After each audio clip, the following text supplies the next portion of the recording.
smartphone manufactured in Oman to be launched. There have been absolute success by the young, sincere and talented Omani cadres in designing and assembling a smartphone in Oman for the very first time.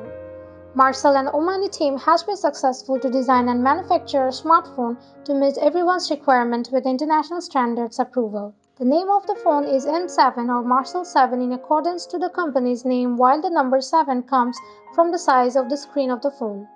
CEO of Mersal, Rashid bin Abdullah Al Nasri, stated that it took great efforts to assemble the phone as the company worked for 2 years straight in planning, designing, research and testing, choosing tools, planning for installation and marketing, and finally launching the smartphone. The smartphone was manufactured in Innovation Park Muscat as Makers Oman Centre. As per the statement of Al Nasri, the smartphone operates with the latest Android 11 operating system.